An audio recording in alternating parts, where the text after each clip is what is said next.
Feels like love. Cupid made a shot straight into my heart. Now I'm falling fast and my world's expanding. Feels like love, even though we're kind of nervous. Hey guys! So, luto na po yung aking niluluto na sinabawang isda sa kamatis. Ayun ba yung nakita ko sa YouTube. Pero ganito talaga yung lututuin ko. Kaya ito lang din yung pinabili ko ng mga ingredients kay Murat. Kaya hindi na ako tumingin sa YouTube. Kasi madali lang naman siya. Gusto ko lang talaga na isda na may sabaw. Ayun po. Ayan na. Ang sarap niyan guys. Sa 7 years ko dito sa Turkey, 2 beses pa lang ako nakakapagluto niyan. Ito yung pangalawa. Ay, hindi nga eh. Kasi yung unang, ang ginawa ko dun sa isa, sinigang yun eh. Sinigang yun kasi maasim. Yun yung ginawa ko na isda. Yun yung, pero hindi na gustuhan ni Murat kasi nga, hindi naman sila kumakain dito ng nilagang isda eh. So, ayun. Kaya, matagal na ako nag-crave dito. Nung ilang araw pa. Nung ilang araw pa lang. Paano ba yun?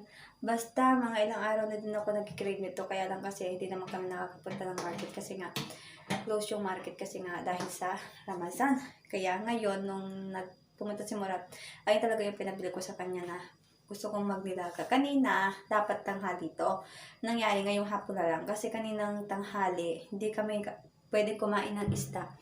Kasi nga, uminom kami ng milk. So, dito po sa Turkey, kahit alam ng lahat naman dito sa buong mundo to na kapag kumain ka ng isda, hindi ka pwedeng uminom ng milk or milk tapos isda. Basta hindi mo siya pwedeng pagsabayin ba. Nagsasaing ako. Pero ang kakainin ko ay itong leftover na rice kahapon. Tapos nagluto ako. Gusto ko kasi ng bulalo. Ay kaya lang kasi wala kami ng pambulalo talaga. Ang available lang na mayroon kami yung ayaw ko kasi mabaho yun. Pero no choice na ako.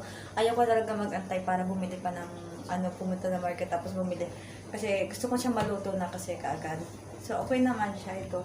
Niluto namin sa sa pressure cooker. Para maluto kaagad. Nagugutom kasi talaga ako. Tapos masarap naman siya. Wala naman siyang amoy kasi maraming luya yung nilagay ko. Tapos naglagay din ako ng dahon ng laurel na kinuha namin sa baba. So ay nagsasaing lang ako tapos kakain na kami. Tapos si Damla, pinapakaya ko sa kanya yung natirang walnut niya. Nabaon niya sa school. Hi, Damla. Tapos nagpabili din siya nito. Di ba mayroon ito sa Pinas? It's mine. I know, I'm not taking it to you. I know it's yours. So, ayan. Tapos bumili din ako. Kami, si Murat pala na. Durabox. 4 siya. Ayan. That's mine. Evet. Kasi, matagal ko na yung sinasabi kay Murat. Kulang na talaga yung dalawa namin. Napupuno na talaga siya guys ng gamit. Kaya wala na ako mapaglagayan. Kaya ako nito kay Murat. Sabi ko, ito na lang muna. Ayan. At ayan na nga po yung aking Ay, ang sarap guys. Ito, naghihiwalay na yung sa buto niya. Yung buto. Ayan. Promise, hindi siya guys mabantot. Ang bango niya. Lang ba to? Baka talaga siya. I promise. Ang sarap guys niya. Ang bango din ng amoy. As in, nakakagutom talaga lalo. Ayun, katatapos lang namin kumain ni Damla. At ang Wait, bata... Mom. I will do something. Okay. Pupa. Aha. So, ayan guys. Nakaubo siya ng 2 bowl nito. Puro sabaw ang nilantakan niya. Kumain din siya ng laman, pero ayaw niya ng laman guys. Kahit anong meat man yan, kambing man yan o lamb man yan. Hindi siya ganun mahilig kasi nga, pag meat kasi, ayun nga, kasi nga, di ba, ang meat, pag ninunguya mo ng nguyan talaga, hindi siya natutunaw. Kailangan mo siyang lunukin talaga. Ayun, ayaw niya ng ganun. Kaya nilantakan niya yung sabaw. So, nakagamit siya nito, nakadalwa siya nito. Tapos, naubos niya yung kanin na may tira pa. Kasi pangalawang plato ko na din to eh. Tapos, sabi ni Murat, ang bili ni Murat, huwag mo akong ubusan ng sabaw. Sabaw kasi yung gusto niya din. Kasi, nilalagyan na niya ng lemon. So, dito sa Turkey yung mga halos, mga kilala ko, pag kumakain sila ng soup talaga, mayroong lemon talaga. Pinipisalan nila ng lemon. Mas maraming lemon, mas masarap para sa kanila. So, ayun. Kahit nga yung sa chai, yung tea, inaanahan pa nila ng lemon yun. Yung iba, hindi ko alam sa iba. So, ayun. Nakarami siya ng kain. So, hindi na hindi siya mahirap pakainin na ngayon kasi ano niya siya, kumakain na siya kahit anong ibigay mo sa kanya. Kasi lagi ko sinasabi sa kanya na wag siya maging picky eater. Kasi nga, sabi ko kung ano yung mayroong pagkain na nakikita mo na inihanda, dapat kainin mo siya. Kasi dati talaga, pag sabi niyang ayaw ko, hindi talaga namin siya papakainin. Hindi namin siya bibigyan kasi nga ayaw niya. Pero ngayon kasi, inaano namin sa utak niya na kung ano yung mayroong kainin mo, huwag kang maarte, kainin mo yan, kahit hindi masarap.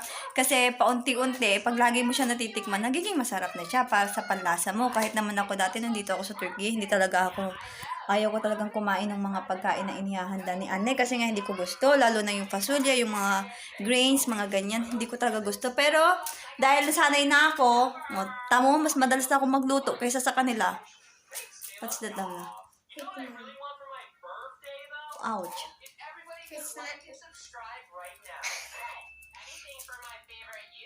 Are you happy with your toys? Yeah, wait. Okay. For you. Okay. Gusto niyang makita na natatama siya sa utak ko. Ay, sa utak. Sa utak talaga. Sa ulo lang naman. Sige na, Damla. I'll go to the toilet na. Is this long? You might fall there, Hade. Go down. It's not long. No.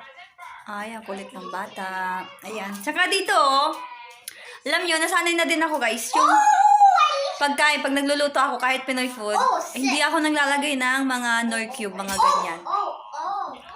Nasanay na ako sa kung ano lang talaga yung lasa nung pagkain na niluluto mo. Alam ba, pag nagluto ako ng gulay, wala siyang magic sarap. Hindi ako naglalagay ng mga, kung ano lang yung pampalasa na meron dito sa Turkey, ayun yung ginagamit ko.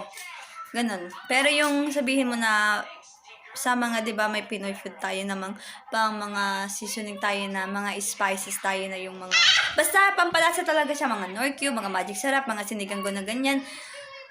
Ito, hindi ako naglalagay. Birthday, Damla.